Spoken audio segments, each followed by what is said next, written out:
اللہ کے رسول علیہ السلام جب زمین پہ تشریف نہیں لائے تھے تو اس وقت مکے ہی کی حالت صرف دیکھ لیں. ابھی میں پوری دنیا کی بات نہیں کرتا, ابھی پوری دنیا کا ذکر نہیں کرتا, صرف ایک شہر مکہ المکرمہ کا ذکر کرتا ہوں. ذرا غور کریں, مکہ المکرمہ کون سا شہر ہے جسے قرآن کہتا ہے وَمَنْ دَخَلَهُ كَانَ آمِنًا, کہ جو اس میں داخل ہو گیا امن میں آ گیا.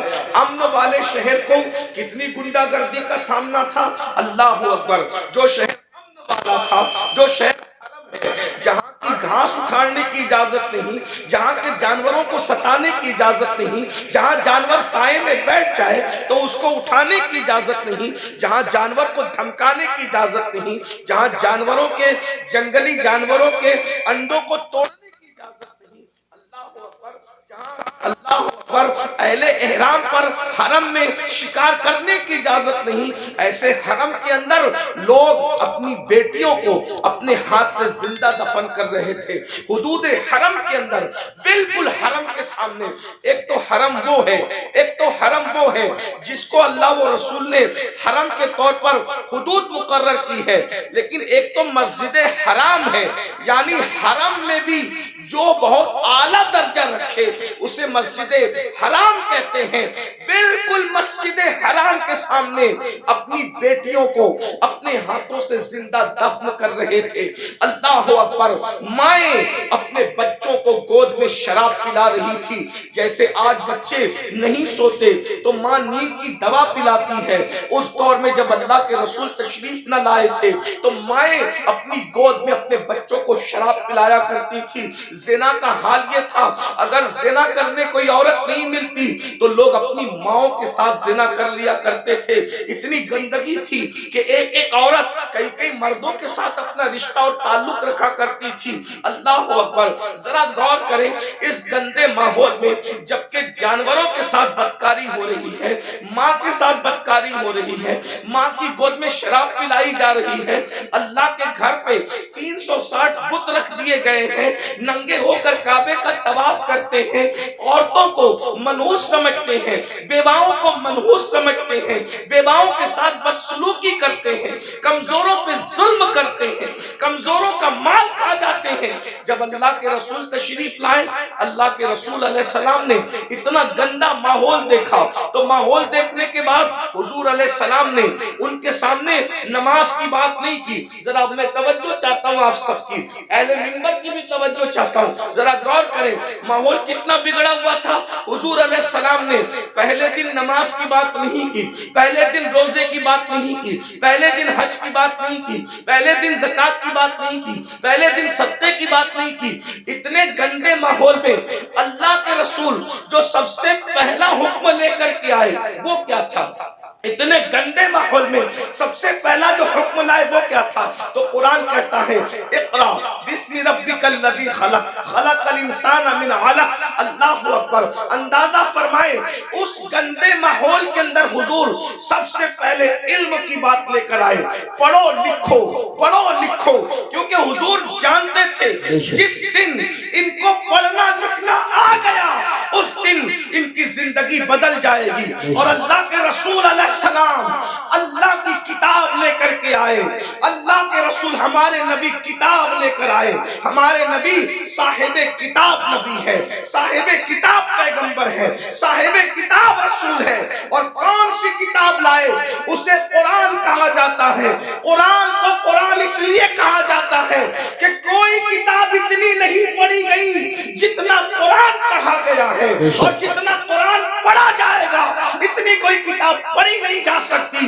یہ چیلنج ہے, یہ قرآن کا معجزہ ہے کہ دوست تو پڑھیں گے, اس کو دشمن بھی پڑھتے نظر آئیں گے. یہ قرآن ہے.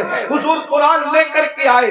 اب بتاؤ حضور نے کس قوم کو پڑھایا؟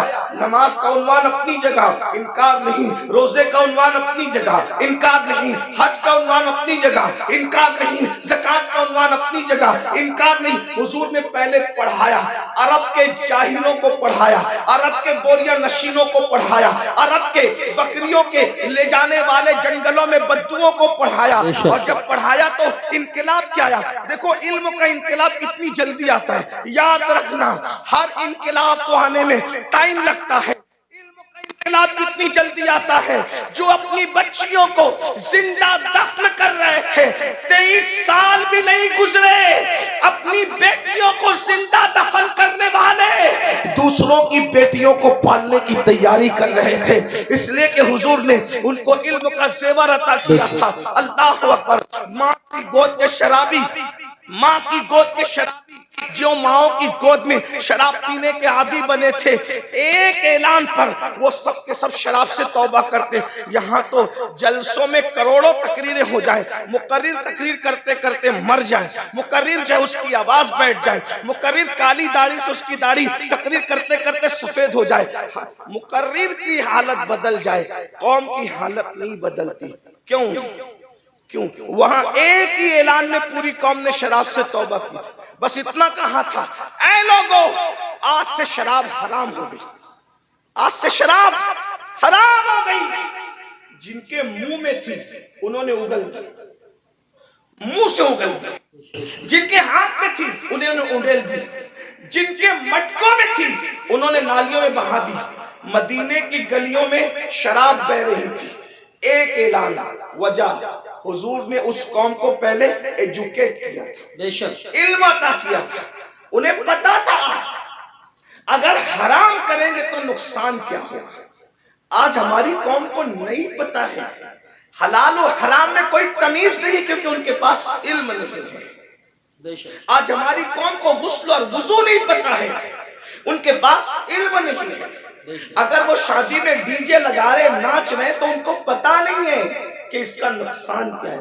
وہ یہ سمجھتے ہیں اللہ ناراض ہوگا تو سزا دے گا، لیکن اللہ کی سزا کیا ہوگی، اس کی شکلیں کیا ہوگی، یہ انہیں کچھ پتا نہیں۔ جس دن انہیں پتا چل جائے کہ خدا کے عذاب کی شکلیں کیا ہوتی ہے، ایک جلسے میں تو نہیں بتایا جا سکتا، لیکن تھوڑے سے وقت میں اشارہ کرنا چاہتا ہوں۔ جس دن پتا چل جائے نا میرے بھائی کہ خدا کے عذاب کی شکلیں کیا ہوتی ہے، تو بندہ قدم اٹھانے سے بھی پہلے سوچے گا کہ میں یہ قدم اٹھاؤں کہ نہیں اٹھاؤں۔ آج ہماری قوم کو بس اتنا پتا ہے، کلمہ پڑھ لیا ہم مسلمان ہو گئے، گوشت و انڈا مچھلی کھاؤ اور ہم مسلمان ہیں، جمعہ 2 رکعت پڑھنے چلے جاؤ ہم مسلمان ہیں، عید میلاد النبی آئے تو جلوس میں شرکت کرو ہم مسلمان ہیں، محرم آئے تو محرم کی محفلیں سجا لو ہم مسلمان ہیں، اسی طریقے سے 11ویں آئے تو غوث پاک کی نیاز کر لو ہم مسلمان ہیں، چھٹی آئے تو اجمیر شریف والے سرکار کا ذکر کر لو ہم مسلمان ہیں، سفر کا مہینہ ہے تو ساری قوم مل کر کے بریلی شریف کے قریب رہتے ہیں اس سے اعلیٰ حضرت میں شریک ہو جائے ہم مسلمان ہیں۔ لیکن پتہ ہی نہیں ہے، تقاضا نہیں ہے کہ اسلام کیا کہہ رہا ہے، ہم سے کیا کہہ رہا ہے، اللہ ناراض ہوگا تو کیا کرے گا، کس طریقے کا عذاب دے گا، اس کی عذاب کی شکلیں کیا ہوگی۔ قرآن کہتا ہے ان عذاب ربک لواقع ما لہ من دافع، بے شک تیرے رب کا عذاب واقع ہو کر رہے گا، اور جب اللہ تجھے عذاب دینے کا فیصلہ کر لے تو اس وقت اللہ کے عذاب سے تجھے کوئی روک نہیں سکے گا۔ ان بطش ربک لشدید، تیرے رب کی پکڑ بڑی سخت ہے۔ لوگ سمجھتے ہیں اللہ کریم ہے مولانا ہمیں معاف کر دے گا، بے شک اللہ کریم ہے، اللہ رحیم ہے، اللہ ستار ہے، اللہ غفار ہے، لیکن کیا آپ کو یہ خبر ہے جن کی شکلیں قرآن کہتا ہے کہ سور کی طرح ہو گئی، جن کی شکلیں قرآن کہتا ہے کہ بندر کی طرح ہو گئی، ان کے بارے میں آپ نے قرآن پڑھا؟ یہی تو ہے کہ قرآن نہیں پڑھا، سب کی کتاب پڑھی، رب کی کتاب نہیں پڑھی، کہانی کس سے پڑھے، قہقہوں کی کتاب پڑھی، سیریل دیکھیں، ہنسنے ہنسانے کے سیریل دیکھیں، رونے کے سیریل دیکھے، اللہ کی کتاب نہیں پڑھی۔ اللہ کی کتاب اٹھا کے پڑھو تو اس غیور خدا کی غیرت پتہ چلے گی۔ تم کیا سمجھتے ہو گناہ کرنے والوں، خدا کے غضب کو چیلنج کرنے والوں، کیا سمجھتے ہو جن کی شکلیں قرآن کہہ رہا ہے کہ ہم نے سور اور بندر کی طرح کر دی تھی، وہ کون لوگ تھے؟ وہ پٹھان کے بچے تھے، وہ مغل کے بچے تھے، وہ شیخوں کے بچے تھے، کس کے بچے تھے؟ تو یہ پتہ ہے کس کے بچے تھے؟ وہ مغل نہیں تھے، وہ پٹھان نہیں تھے، وہ شیخوں کے بچے نہیں تھے، جن کی صورتیں اللہ نے سور اور بندروں کی طرح کی وہ انبیاء کی اولاد میں سے تھے۔ اللہ قرآن اٹھا باضابطہ ان کا نسب پہلے بیان کیا، وہ بنی اسرائیل تھے۔ اور بنی اسرائیل کون ہے؟ اسرائیل حضرت یعقوب کا لقب ہے، اور بنی اسرائیل مطلب اولاد یعقوب۔ اولاد یعقوب، اللہ اکبر۔ اور اولاد یعقوب کا مطلب کیا؟ یہ بنی اسرائیل۔ اور یعقوب علیہ السلام کا سلسلہ نسب کیا؟ یعقوب علیہ السلام کے ابا حضرت اسحاق علیہ السلام، اسحاق علیہ السلام کے ابا جان حضرت سیدنا ابراہیم علیہ السلام، یہ ہے ان کا سلسلہ نسب۔ لیکن اللہ، اب میں آپ سب کی توجہ چاہتا ہوں، اپنے بھائیوں کی بھی اور بہنوں کی بھی۔ میرے بھائیوں، جب نبی کی پیغمبروں کی اولاد گناہ کرے تو اللہ دنیا کے اندر ان کی شکل سور اور بندر کی طرح کر دے تو ہمارا کیا حال ہوگا، ہمارا کیا انجام ہوگا؟ آپ سوچتے ہیں لیکن اس دنیا میں تو کسی کی شکل سور اور بندر کی طرح نہیں ہوتی۔ میں نے کہا الحمدللہ، بالکل نہیں ہوتی۔ اس کی وجہ یہ ہے کہ ان کو جو پیغمبر ملے تھے وہ اور تھے، اور ہمیں جو نبی ملا ہے وہ اور ہے۔ ہمارا نبی نبی الانبیاء ہے، ہمارے آقا سید الانبیاء ہے، ہمارے آقا محبوب خدا ہے۔ لیکن یاد رکھنا، اس کا یہ مطلب نہیں کہ محبوب کی خاطر اگر دنیا میں شکلیں نہیں بگڑ رہی ہے تو قبر میں بھی نہیں بگڑے گی، ایسا نہیں ہے۔ قبر میں شکلیں بگڑے گی۔ اللہ کے رسول علیہ السلام نے فرمایا، ہم نے شب معراج، آقا فرماتے ہم نے شب معراج جب جہنم کا مشاہدہ کیا تو ہم نے دیکھا کہ کچھ لوگوں کی شکل کتے کی طرح ہے، کچھ لوگوں کی شکل خنزیر کی طرح ہے، کچھ لوگوں کی شکل بندر کی طرح ہے۔ حضور فرماتے ہیں ہم نے شب معراج دیکھا، اللہ اکبر، اللہ سے ڈرتے کیوں نہیں، اللہ سے خوف کرتے کیوں نہیں؟ آئیے میں آپ کو بتاؤں، اللہ اکبر، آقا کریم رؤوف الرحیم صلی اللہ علیہ وآلہ وسلم ارشاد فرماتے ہیں کہ معراج کی شب ہم نے ایک منظر دیکھا۔ آقا فرماتے ہیں جنت کی سیر کی آقا نے اور جہنم کا مشاہدہ کیا۔ دیکھو یہ باتیں ہمیں نہیں پتا ہے، جس دن پتہ چل جائے گی اس دن ہمیں احساس ہوگا، اور ہمیں یقین ہے ہماری قوم کو جب